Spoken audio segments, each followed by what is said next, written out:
नमस्ते। तुस दिखा दे दा न्यूज़ रूम 24 आवाज़ ते आऊँ पवन शर्मा। तुंदी सरकार तुंदे मुद्दे एक नवे एपीसोड च तुंदा मता मता स्वागत।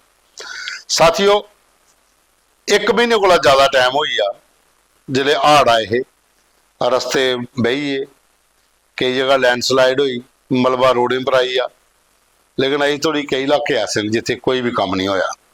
ये वीडियो एक सानू भेजे दा उधमपुर तो रामनगर रोड है, ये पर एक महीना हो गया अजे भी मलबा उत्थे पेदा।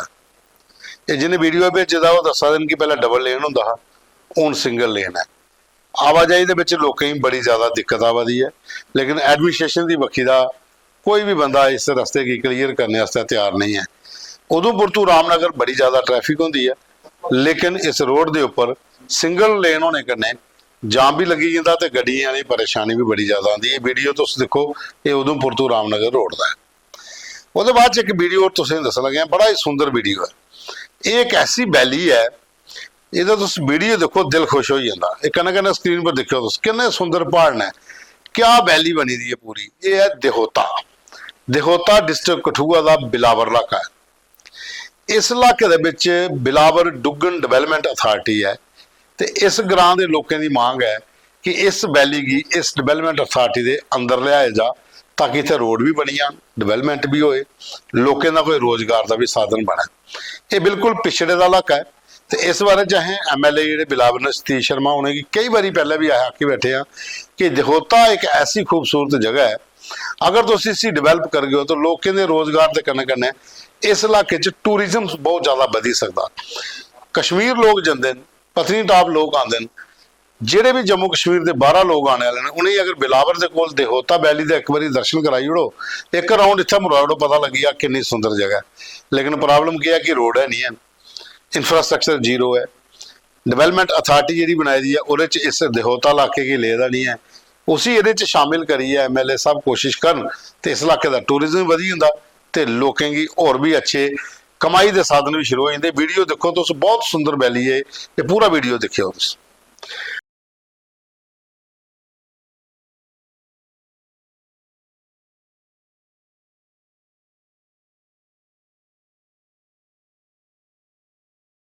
उसके बाद साथियों,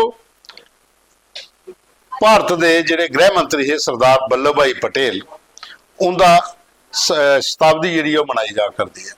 जगह जगह पर यूनिटी वास्ते रन हुआ दी, मतलब मैराथन हुआ दी, नशे के खिलाफ लोगों की एकत्रित किया जा रहा है। जम्मू कश्मीर पुलिस का एक प्रयास है कि जगह जगह पर ये कार्यक्रम करिए, लोगों की कन्नै जोड़िया जा।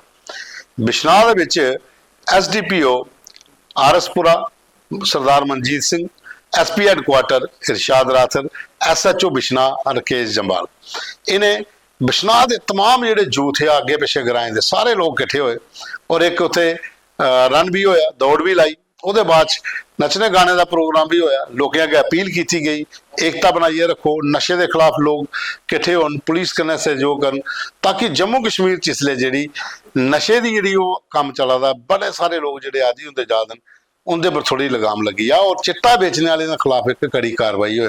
लोगों का सहयोग बड़ा जरूरी है। इस बारे SDPO इरशाद राथर लोगों की भी तारीफ की। SDPO साहब ते थाना प्रभारी आपू गाने भी गा रहे थे, कन्नै डांस भी करा रहे। वीडियो देखो तो बहुत अच्छे वीडियो ने जो बिश्नाह तो आए हैं।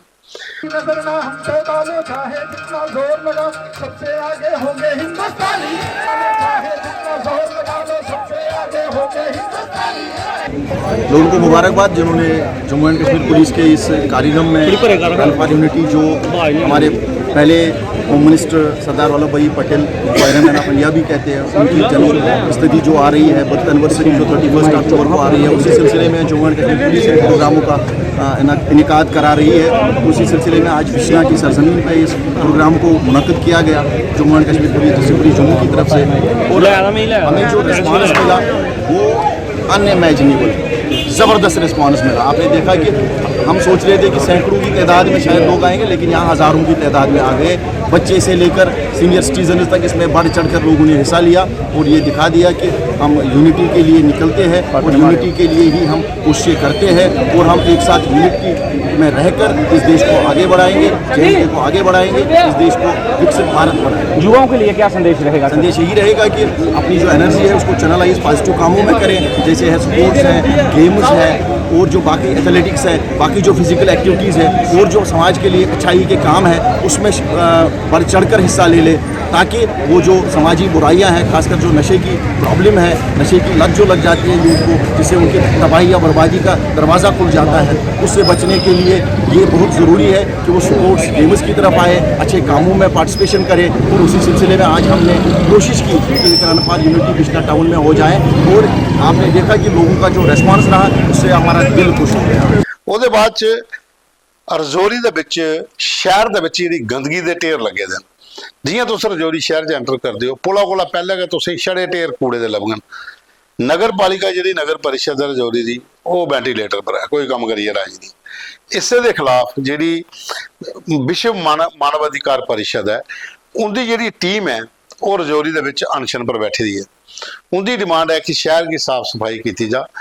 ਜਿਹੜੀ ਨਗਰ ਪਰਿਸ਼ਦ ਹੈ ਇਹ ਕੋਈ ਕੰਮ ਨਹੀਂ ਸਹੀ ਕਰੀ ਪਾ ਦੀ, ਜਿਸੀ ਆ ਨੋਟੀਫਾਈਡ ਏਰੀਆ ਕਮੇਟੀ ਜਾਂ ਮਿਊਨਿਸਪਲ ਕਮੇਟੀ ਆਖਣੇ ਆ ਜਿਹੜੀਆਂ ਜ਼ਿਲ੍ਹੇ 'ਚ ਬਣੀ ਦੀਆਂ ਇਹ ਕੰਮ ਨਹੀਂ ਕਰੀ ਪਾ ਦੇ। ਗੰਦਗੀ ਦੇ ਇੰਨੇ ਢੇਰ ਲੱਗੇ ਦੇ ਤੇ ਲੋਕਾਂ ਦੀ ਆਵਾਜਾਈ 'ਚ ਬੜੀ ਦਿੱਕਤ ਹੁੰਦੀ, ਗੰਦਗੀ ਦੇ ਢੇਰ ਬਦਬੂ ਬੜੀ ਜ਼ਿਆਦਾ ਆਉਂਦੀ ਹੈ। ਤੇ ਇਹ ਆਰਗੇਨਾਈਜੇਸ਼ਨ ਪਿਛਲੇ ਕਈ ਵਾਰੀ ਪ੍ਰੋਟੈਸਟ ਕਰ ਚੁੱਕੀ ਹੈ ਤੇ ਹੁਣ ਇਹ ਭੁੱਖ ਹੜਤਾਲ ਪਰ ਬੈਠੇ ਦੇ ਅਮਰਨ ਅਨਸ਼ਨ कि जब तक इत्थे कोई एक्शन नहीं होंदा, सफाई का नहीं होंदा, तब तक ये लोग बैठे रहेंगे।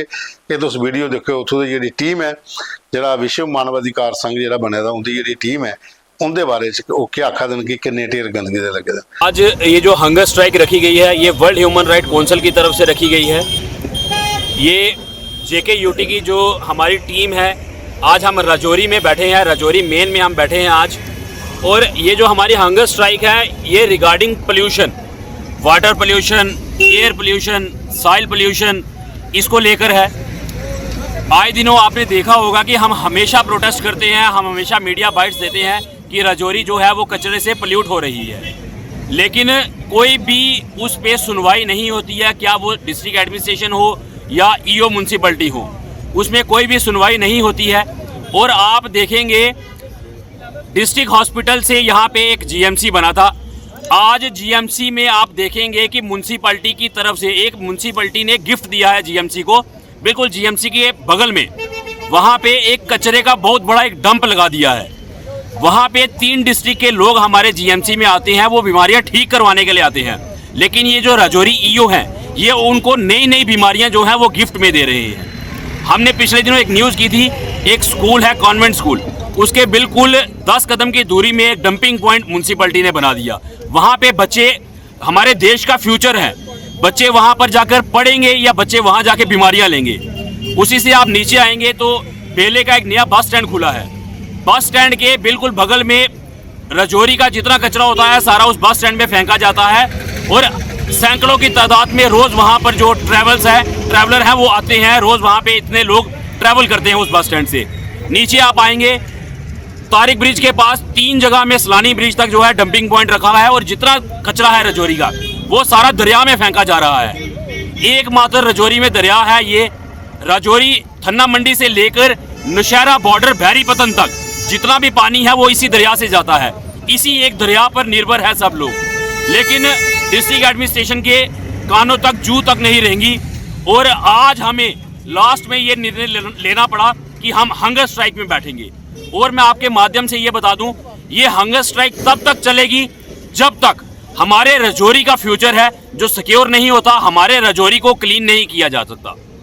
और मैं आपको बताता चलूं, हमेशा की तरह जब भी हम कहीं स्ट्राइक करते हैं तो एडमिनिस्ट्रेशन के लोग आ जाते हैं हमें स्ट्राइक से उठाने के लिए और EO की तरफदारी करते हैं। मैं आज आपके माध्यम से ये बोल दूं कि कोई भी सिविल एडमिनिस्ट्रेशन का बंदा या पुलिस एडमिनिस्ट्रेशन का आदमी हमारे पास ना आए, क्योंकि हम तब तक नहीं उठेंगे जब तक हमारा राजौरी साफ नहीं होगा। हमें राजौरी आप साफ करके दो तो हम उठने के लिए तैयार हैं। और एक बात मैं आपको और बोल दूं कि राजौरी के लोग कभी ये बर्दाश्त नहीं करेंगे कि कोई बाहर का ऑफिसर आकर राजौरी को गंदा करे। राजौरी के लोग ये बर्दाश्त नहीं करेंगे। और मैं आपको बोलता चलूं, कि ये किसी भी पार्टी पॉलिटिक्स से कुछ लेना देना नहीं है। स्ट्राइक का किसी धर्म से कुछ लेना देना नहीं है। स्ट्राइक का हम as a citizen, as a Rajourians, हम यहाँ पे अपना रजौरी बचाने के लिए बैठे हैं।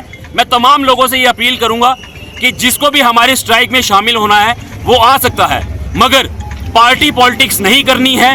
किसी भी पार्टी पॉलिटिक्स वाला बंदा यहाँ पे ना आए। कोई पॉलिटिशियन आना चाहे तो आ सकता है, बट एज अ रजौरियन यहाँ पे पार्टी पॉलिटिक्स किसी के नहीं करनी है। मैं एक बार दोबारा से मैं डिस्ट्रिक्ट एडमिनिस्ट्रेशन से बोलता हूँ कि ये स्ट्राइक तब तक नहीं खत्म होगी जब तक हमारा रजौरी साफ नहीं होगा। ਤੇ ਸਾਥੀਓ ਅੱਜ ਦੇ ਸਾਡੇ ਕੋਲ ਫੋਟੋ ਵੀਡੀਓ ਮੁੱਦੇ ਇਹ ਹੈ। ਕੱਲ ਫੀ ਮਿਲ ਗਏ, ਸੋਮਵਾਰ ਇੱਕ ਨਵੇਂ ਐਪੀਸੋਡ, ਕੱਲ ਰਵੀਵਾਰ ਹੈ ਤੇ ਸੋਮਵਾਰ ਫਿਰ ਇੱਕ ਵਾਰੀ ਤੁਹਾਡੇ ਨਾਲ ਮੁਲਾਕਾਤ ਹੋ। ਪ੍ਰੋਗਰਾਮ ਕੇ ਤੁਸੀਂ ਪੂਰਾ ਦੇਖਿਆ, ਲਾਈਕ ਕਰਿਓ, ਸ਼ੇਅਰ ਕਰਿਓ ਤੇ ਕਮੈਂਟ ਵੀ ਜ਼ਰੂਰ ਕਰਿਓ।